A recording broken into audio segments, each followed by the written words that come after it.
When I first started trading, I was losing day in and day out, but I did this one thing that changed everything. I combined this with my current trading strategy, and again, I noticed over 50% more success over the next few months. That goes into what I was actually winning and then the success rate of what was happening with those trades as well. And I'm going to show you exactly how to apply this to your trading right now. The only thing that you're going to have to do is be honest with yourself and start to apply these every single day. Let's get to work. Now, before we jump into the charts, I want to say right now and break down exactly what we're looking at. So step one is going to be risk to reward, breaking down what R to R is and how you can apply this.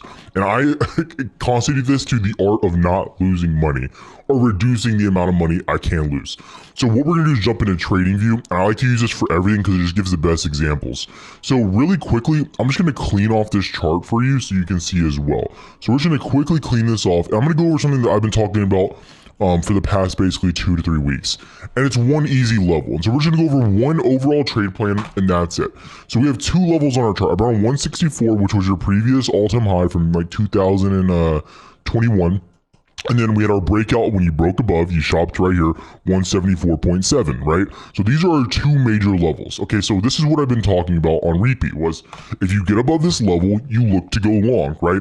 And so all I do when I'm trading, right, primarily is you're gonna see me mention almost all my YouTube videos is the break and the retests, right? So again, really quick, the break, the retest, and continuation. That's one of the biggest premises of my trades. Now, it's not my total strategy by any means, but that's how I enter 99% of my trades. So all risk to reward does is this. So you have this, and let me actually show you where that is. So you go over here on TradingView to your left-hand side, you're gonna click over the 4th one down, bring it over, you have long and short position, and you can adjust it how you see fit. I have them on my quick bar, you can favorite them. So we're going to just show you the long case here. Now what I will generally do is I'll have a clear target. So like right here, we're just going to target right back into previous highs here and then have stops. I like to have my risk reward around 2, maybe sometimes 3. The higher the obvious, the better, right? So how do you judge risk to reward? All it does is it's taking how much you're looking to make per dollar, and then you're also doing how much you're willing to lose per dollar. So right here, for every $1 I'm willing to lose, I'm attempting to make $3.4, so $3.40. That's the best metric to understand here. Now I can also get on a laundry list of the variables that come into this, and we'll go into that here in a second.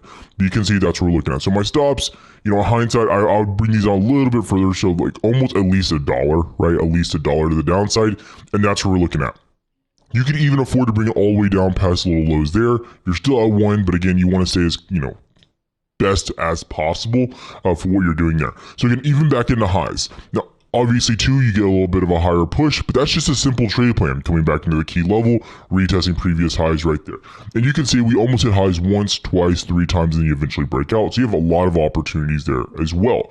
So that's just really simple risk to reward. Understanding that. That's a valuable trade. It's not a 1-for-1. And if I can use this strategy and at least be successful 50% of the time, I'm going to have a winning strategy. Okay, now the same thing goes for potential downside. So let me go over this as well. So let's show a losing variable of this, correct? So really quick, let me bring up the replay right here just so you can see a little bit easier. And so what we're going to do is the break and retest to the downside. Now, I'm not a big fan of shorting against the trend, and I'll explain why if you haven't seen that video, but this is what you would look like for downside trading. And so you, again, bring up that little tool so you can see, and we go to the short side, though, this time. Stops, I'd have them a little bit, let's say you go long here, and you're going to have them right above previous highs there, and you're looking for at least a push down until where that gap either starts or gets filled down here, but we'll be more conservative right there. And so we already know this trade is going to lose, but as we let it play out, let's see how it plays out. Boom, boom, boom. And then boom, you're stopped out, obviously, when you break it back above highs right there. Right there, so you're stopped out, right? And so you're stopped out for, again, it's a 2.4 hour trade. So what does this mean, right? What does the risk to reward metric mean here? It gives you a statistic variable on how many times you can afford to lose and still be profitable as long as you're sticking to that risk to reward metric right there, 2.42, 3 point, whatever it may be. Now, this was on a Medium article, so I'm not going to take credit, but it's a really good visual, right? So what this basically means is your risk to reward, right? Your 4R, your 3, 2, so basically 1 to 2, 9 to 1, etc. So what does this mean? If I'm going to a strategy That's 9-1, right? Going back into this. And it's a little bit uglier to see, like, and do the visuals of what's happening there. But a 9-1 would be way down here, right? My risk reward's like a 0.1, like, yeah, 0.2, 0.3. Basically means in order to win, I would have to be successful 90% of the time, right? Only 1 of 10 trades could be losers, or I would not be successful, right? That's an issue. So what I like to do is have a metric to where I can be right only 50 to even sometimes 30% of the time. What does that mean? If I'm in that metric to where I can afford to be wrong, I'm still going to make money. Now, does that mean that I'm going to the idea of, okay, I want to be able to lose half of my trades? No. But it puts you in a position to understand that you can still make money no matter what.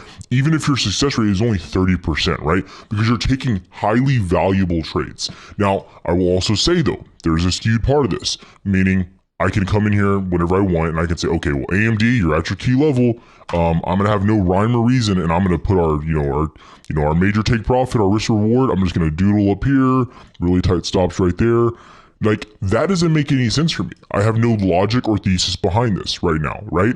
Now, I get it. I would be targeting maybe back into, previous all-time high there, but I also know that there's resistance here near 180. So again, I want to have realistic and overall goals, right? I want to make sure that this makes logical sense and I'm not relying on luck at the very least. So again, the more range that I'm targeting to an upside, I probably want to have more cushion if I'm looking to swing, scalp, day trade, whatever I may be doing there. I have to be honest with myself like I was mentioning. So that's the variable that comes into this. And so as long as you can understand that you're taking good risk reward trades, and I always recommend at least bare minimum, at least above 2R, bare minimum. That's a good trade for me. Anything above 2R. Now, you get above that range and you're looking fantastic, you're looking great. But again, you want to be able to see this visual of what you're doing. And a lot of traders don't even visualize a trade in this sense, and they don't even know how to do this, right? They don't even understand this metric of it. But at the end of the day, it all comes back down to statistics. And the best way I can do this is like baseball, right? A successful hitter in baseball bats at 300, meaning they only get on base 1 out of 3 times hitting the ball, right? That's the name of the game, is getting on base, keeping your success, and understanding how you win the game. That's how you win, right? It's not by being right 90, 80% of the time. I'm never going to say that I'm right 80% of the time, because I don't even aim to be right 80% of the time. I want to be in this middle range of 40 to 50%, right? Now, obviously, if I can get my R ratio up, then obviously I'm making even more money. You can see if you're, trading at a 1 to 5 R value, then you get to 50 and 60 and you're really bringing in the big bucks. And that's when you start to get successful. But as a beginner, you want to hone in right on this middle range right here. Not necessarily making a killing, but not losing money either, and protecting your capital at all costs. Okay, so I know that was a little bit boring. We're going over risk to reward. It's pretty simple to understand, but again, when you start to actively thinking about the value of what you're trading and why you're trading it, I promise it makes a huge difference. Now, on top of using risk to reward, you also want to do this. Now, your current strategy, I recommend sticking to whatever is working for you right now. If you know that it works, it has success, then stick with it. I'm not going to sell you on a different course or a strategy that I use. But what I will say, you want to make sure that you're sticking to that strategy. I'm going to go over how I trade using it, but also too, you want to reduce the amount of variables that are with your trading. What does that mean? I want to reduce the amount of stocks, the amount of things on my list, so I can refine my craft to get really good at maybe 3 to 5 overall names. I'll explain exactly why. Now I want to go into a few things. Now, number one, I'm going to go over some stocks, and then I'm going to go over some strategies. So the first thing I'm going to do is bring over my watch list. Now, for me, I'm lucky enough that I can stare at charts all day long, every day. It's my full-time job. I'm, living the dream, right? Okay, for a lot of you guys, you're just getting into this, and I like to be as relatable as possible, okay? Your goal here is not to overtrade, right? I don't need 30 names here. I always tell new traders, you want to find 3 to 5 good names that move. And primarily those names aren't going to be small, tiny, they're not going to be small caps. They're just not. That's just the reality of what it is. And so I always come over here, and so I highlighted 5 names already.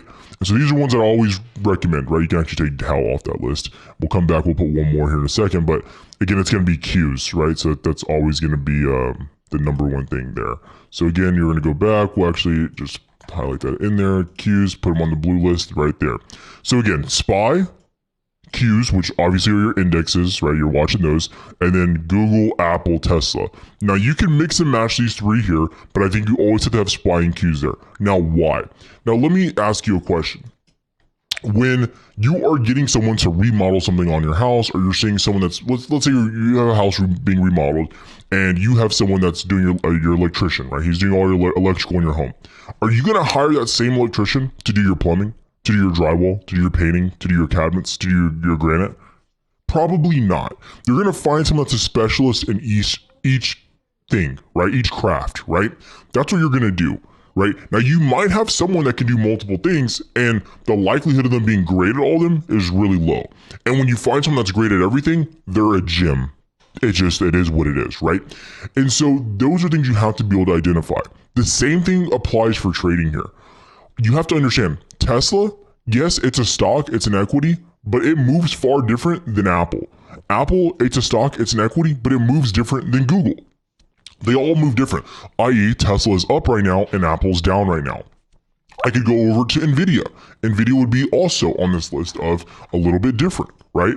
NVIDIA, over the past however long, right? Actually, I just took it off my list. But you can see it moves different, right? It's way up in comparison to everything else. So things move different, and you have to be able to understand that. And if you're a new trader, you are not going to be able to understand how all these different names move, the different values of option contracts and everything there as well. So it's going to be harder for you to find value in what you're trading, right? A 2-hour trade on Tesla or NVIDIA is totally different than a 2-hour trade on Tesla. A lot more risk goes into everything because they move far different. The less stocks, and now we're focusing on strategy. Now again, I like to just clarify my strategy so you can see what I mean. Now, again, with me, I think AMD is a perfect example, but I can also use Tesla here. Now Tesla, the big level that I've been saying on YouTube, on Twitter, etc. And if you want to follow me on Twitter, again, you can do that. Tesla, we're gonna use this one as a point case and reference here. What you wanted to see forever was a break an amount of 194. That's what you were waiting to see. That's what you wanted to see. And ultimately, you ended up getting it. So what happened here? We're going to go back, and it's the same thing that I usually do. I'm just going to bring up replay right here. Okay, so you get the break finally in the amount of 194. You so far been rejecting continuously of this range. Okay, so what was I looking at here? Now we knew we had a gap all the way at 206.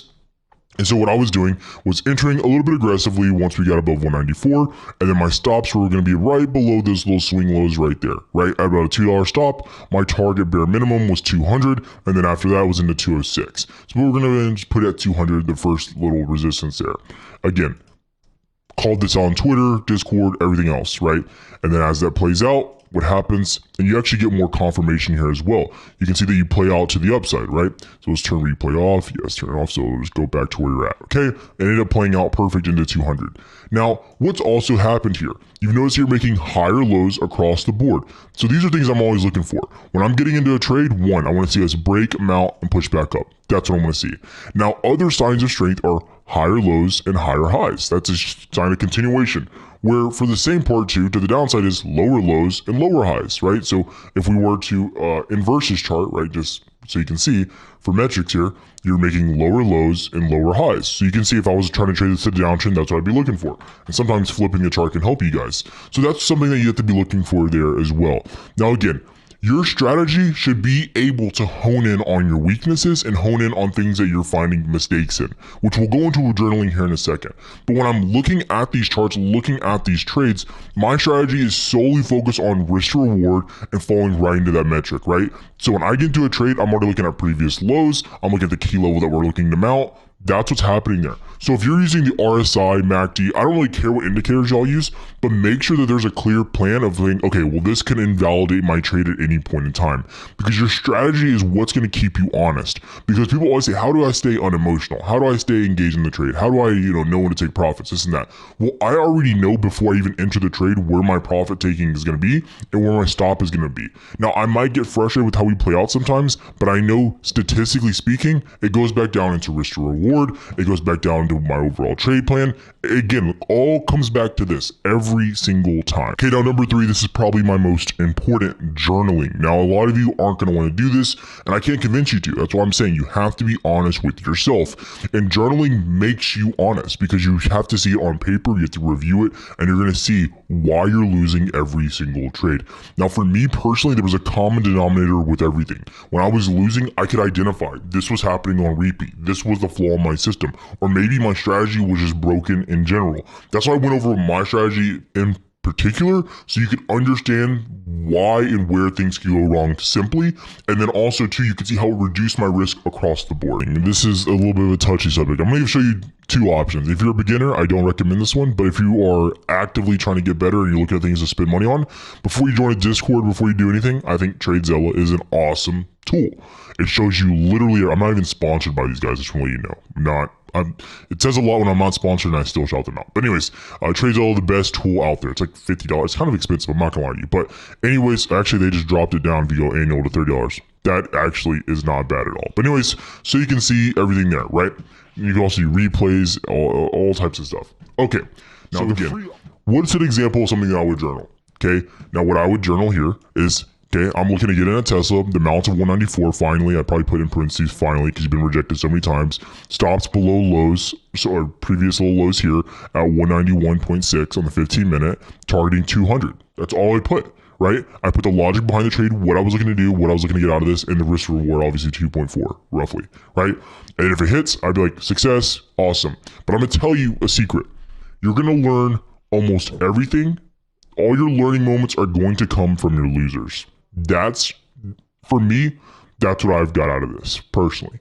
I don't learn a lot from my winners. I just don't. It's more of just celebration, cool, awesome, my plan worked.